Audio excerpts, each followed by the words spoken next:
Hello, it's always my privilege and pleasure bringing art and leisure to you every week. My name is Chioma Okpara. Today's edition is interesting as usual. All right, let's start by inviting a poet to read his original piece.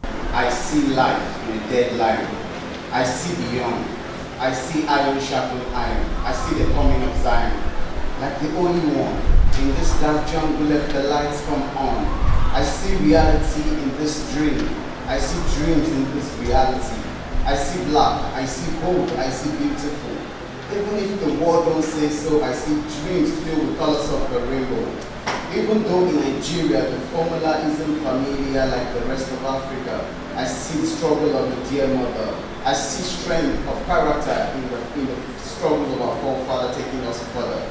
I see a land filled with milk and honey. I see joy of a new beginning. Let the arts keep loving, no matter the language you're speaking.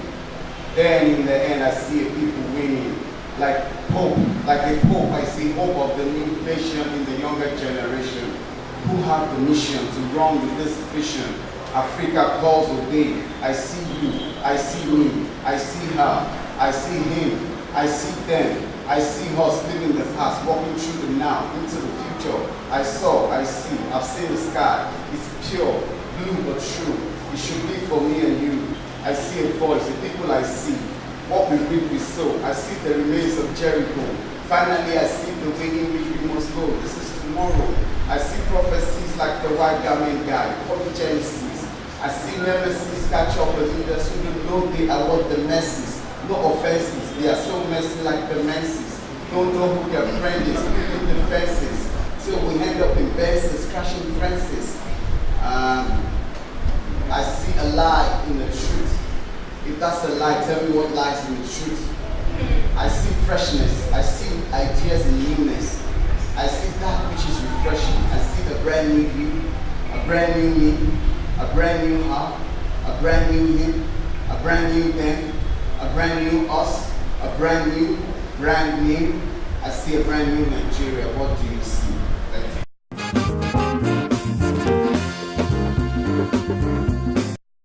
So what do you see? Let's keep being hopeful and let's say the right things about Nigeria. Don't forget that you have to contribute your own quota. I will contribute mine before we can see that great country we so desire. All right, now to a symposium I attended recently. It focused on us. Cultural Renaissance, the search for a post-colonial identity, was the topic of discussion amongst art aficionados recently. You'll learn one or two things if you stay tuned. Issues were raised. Unfortunately, all the guys with the money, generally in this country and most of our countries, don't have the self-confidence to invest in themselves. That's just the truth. So it's a constant battle. I mean, I believe fundamentally, without any shadow of doubt, that the highest form of human are the artists, the filmmakers, the writers. They're the guys that change society. They're the guys that change everything. But when you're living in a place where everything's become commercial and there's no value ascribed to those people because apparently they don't have money, as if money is the only value of man. Whereas in actuality, the real value of man is here in his head. Questions were asked. It's difficult for me to tell people I'm not a Christian, and the next thing I get is, am I a Muslim? And I'm saying, no, I'm not a Muslim. And all of a sudden, I become the Antichrist. They can't understand why. And I tell them, it's very simple. I'm old enough to know that what's been handed to me was handed to me because of colonization and things like that. It's not who I am. I'm trying to understand who I am, get back to that. But in the meantime, I really don't want what doesn't belong to me. So now it's easy for me to say that and to reason like that. I know that there's some places I can't even say that, because if I say that, the way they're going to look at me and think like, whoa, we don't want to deal with him anymore. How do we start to re-educate people, make people understand, like you said, that being a Shango worshipper, an Ifa worshipper, does not make you the devil? Answers were given. The word Ifa means the documentation, oral tradition. Orumila is not Ifa. Ifa is a system in which Yoruba thought was documented. Yoruba taught on mathematics, on science, on all of them are in the literature. So Ifa, in one way, is a system of thought, the intellectual heritage of the Yoruba people. Everything they know about body, about morality, it is there. The chief prophet, when you look at it as a religion, is Orunmila, is a prophet. Who are they worshipping? They are worshipping Olodumare. And Olodumare is God. Ifa is not God, Orunmila is not God. It's an Orisha. And that's why I say you should learn the language. The word Orisha means I want you Orisha. Those who were designed to promote their society, Shango is Orisha, Ogun is Orisha, they are not God. We know their mothers and fathers. We praise them because they brought some contribution to our society. They are in different fields of endeavor, but have come for this symposium because they believe that Nigeria is uniquely gifted. There is no form of art that communicates culture as well and as powerfully as film does. And lucky for us in Nigeria, we have a very vibrant film industry. The question is, are we taking the most advantage of the power of cinema, not only to create what is a Nigerian identity, but you know, to advance that identity. I think too much of our stories and too many of our films are either misinterpreting our culture or totally missing the opportunity that film presents to advance our culture. And I think that's really maybe our challenge going forward with Nollywood, that we not only deal with peripheral entertainment issues and use our culture just as a backdrop for that, but that we begin to tell stories from our folklore, we begin to connect to our literary heritage, and we begin to actually research. The entertainment industry has experienced a rebirth, and it has brought fame and fortune to the practitioners. The single most important thing that's happened in this country in the last 10 years is what we did with the music industry. Because what it did was drive the self-confidence and push all the other guys. It pushed the Nollywood people, it pushed the comedians, it pushed promoters, it pushed theater people to begin to push their agenda. And music has no borders. I don't need a visa for my music to sell. I don't need my visa for my music to run. I was in London 3 days ago. I was in some store, I can't remember where it was, maybe some big store, Peter Jones or something. They were playing Wizkid on the radio. It's a constant now. You're no longer surprised when you see it happen. Yeah? Because our content is hot. It connects emotionally. The melodies are infectious. And that is something that's truly unique about the Nigerian way we do our music. Speaking the local language is one way of making sure that our dialects do not go into extinction. Progress means improving upon your culture, not destroying it. In other words, if you don't know your culture, you won't know what to keep. You won't know which one is bad. When I speak Yoruba to you, for God's sake, what's identity when you don't hear me? How do you know where you belong? I speak a particular language, you don't speak any language. Are you English? The identity is in your language, first and foremost. If you don't speak your language, you have no identity. So what we are saying, don't lose your language so that you don't lose your culture. Stakeholders advocate more interest in arts and culture. Where I came from in Sweden, there had been a big movement of trying to preserve and maintain the crafts. I'm very impressed with everything that is produced in this country. The craftsmanship, everything. Nigeria is blessed with creative minds. It behoves the nation to create an enabling environment for them to be successful.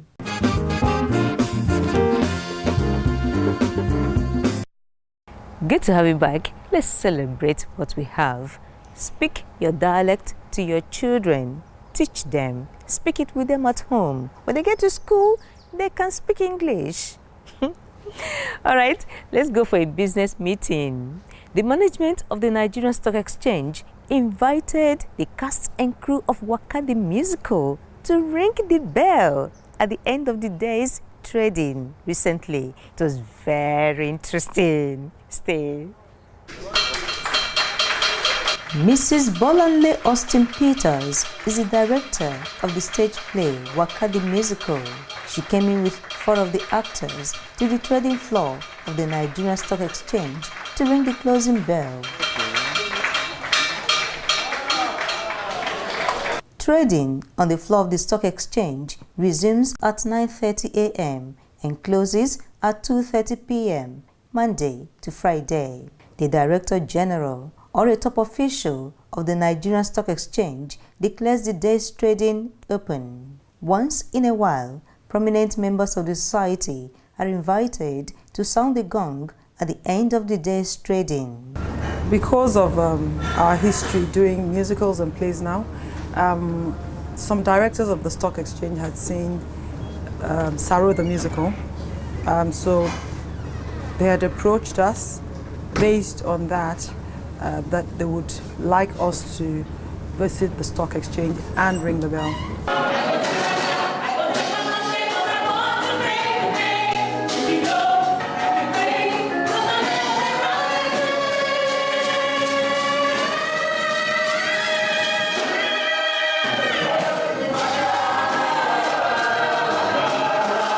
Wakaa the musical, a 2-hour stage play, will hit stage soon. The job of the arts is to inform society, use our tools as artists to try and reshape society.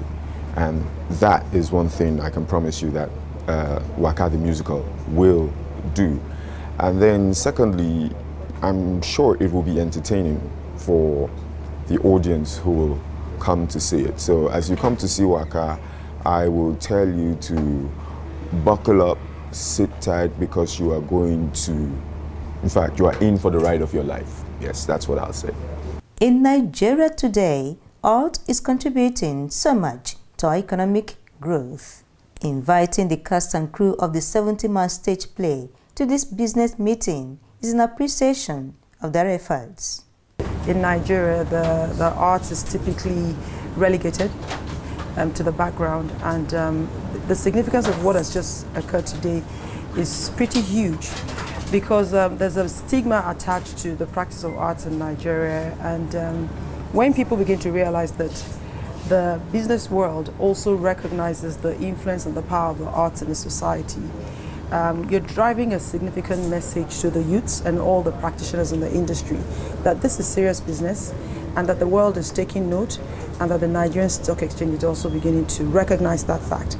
Wakaa the musical has brought together Nigerians who studied different courses. Some are engineers, lawyers, scientists, just to mention a few. They went back to school to study acting because that's where their passion lies.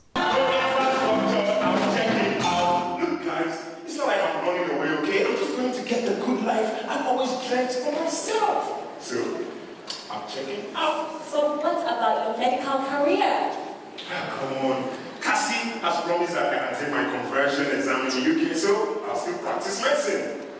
Look, Ngozi, you're this selfless, save the human race person, not me. Look, I'm tired and I'm fed up. And guys, I'm checking out. We're getting the word out. We're trying to let as many people as possible know that the arts are here and it's here to stay. You can't get rid of us, no. So art always influences life, so we're trying to bring some of that drama and beauty and entertain people, and who knows, they might learn a thing or two from our show, so yeah. Business and the arts coming together is good for the country. It's good for arts and business to come together. It doesn't really happen. In fact, it never happens on this side of the world, and you know, it's a learning experience. And today was a fantastic experience because I've only seen this on TV, and to be part of it was, you know, it was very interesting. Today has been a great experience. I mean, I've always watched on TV what it is like to close the trading floor, but being part of it, honestly, that has truly been an experience. And also, it's quite significant for me as well. Like Mrs. Austin Peters said, artists are always kind of relegated to the back, and doing something such as this is bringing our relevance again into society and letting people know that yes, we are educated, yes, we are professionals, and yes, we can do business. Investing in the arts will yield high returns in a short while. I think the theatre industry will at some point become a multi-billion-dollar industry in Nigeria. So that's tells us that it is ripe for investment. People should invest in performing arts, the theater, and that's why, other than the usual way of inviting people to come to the theater to see plays, we come to them, to their own environment, and then let them sensitize them about what we are doing. And hopefully, who knows, people will start also buying shares when we get listed, hopefully. And I think it's a wonderful initiative. And we wish there will be more collaborations between the corporate world and the arts. Mr. Ade Bajamo, the Executive Director, Market Operations and Technology of the Nigerian Stock Exchange, gave this replica to Mrs. Austin Peters, a lawyer, catcher, and art promoter. It's customary for us to actually hand it over to our guests that come to read the closing bell. So on behalf of the Council, management staff of the Nigerian Stock Exchange, let me hand over and close the bell. Thanks very much. Graduation selfie, everyone! Everybody say Wakaa!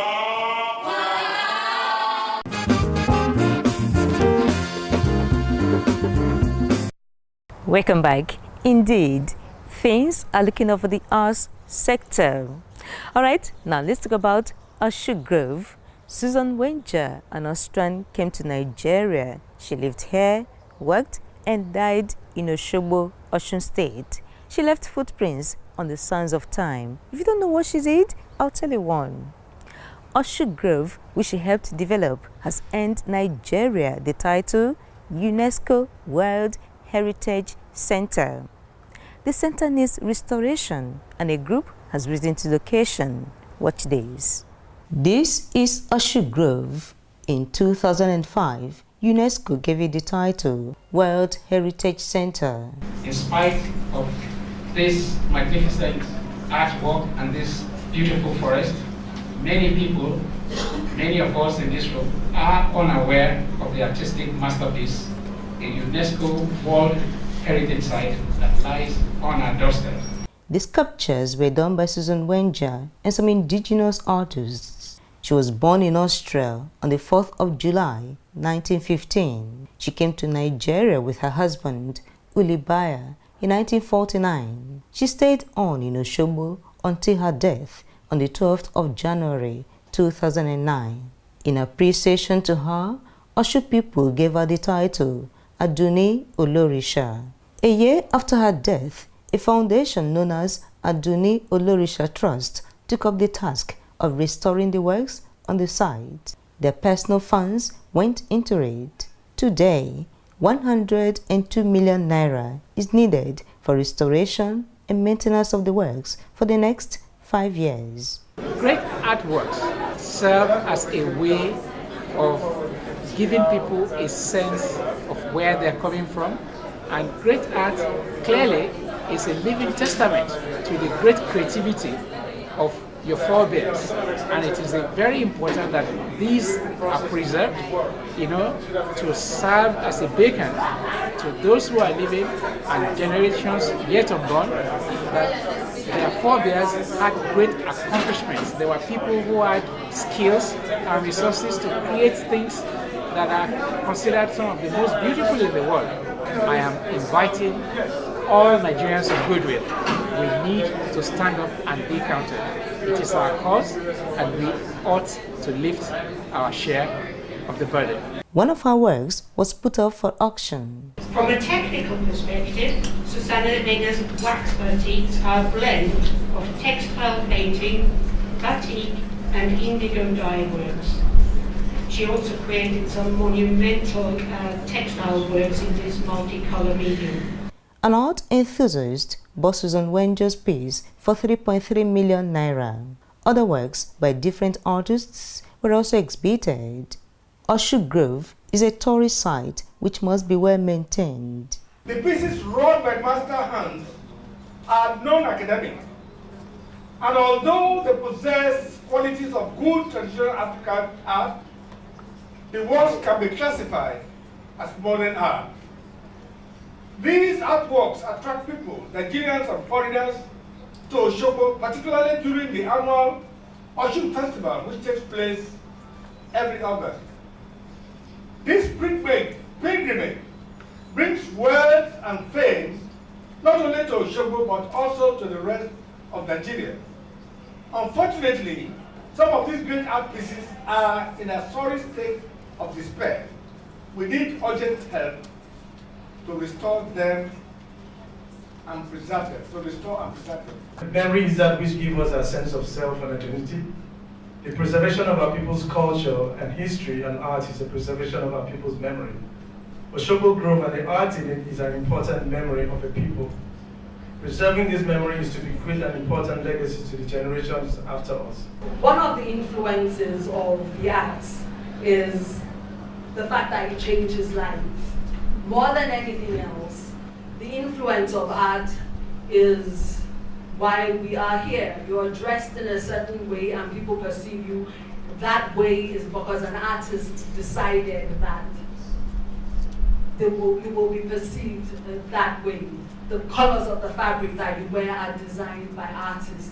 Every day of our lives, we are strongly influenced by artists. And Susanna Wenger's influence on me was a very profound one. The first time I went to the Groves, I was a student, and it was like magic. It was the first time I ever had permission to be myself. I never met her, but I met her through her work. And what she said was, Petru, go ahead and be you and create. It was the first time I was going to get the permission to be me. And that was life-changing for me, as you can see, because I am still Petru. This event was used to mark the 100th posthumous birthday of Susan Wenger. I feel impressed, and we are highly impressed about the whole thing, that people appreciate the groups and they appreciate the legacy that our great mother left behind. And I'm very, very grateful to the organizers of this program. Different nations are interested in this cause. There's hope that the sculpture garden in Osun Grove will be well maintained.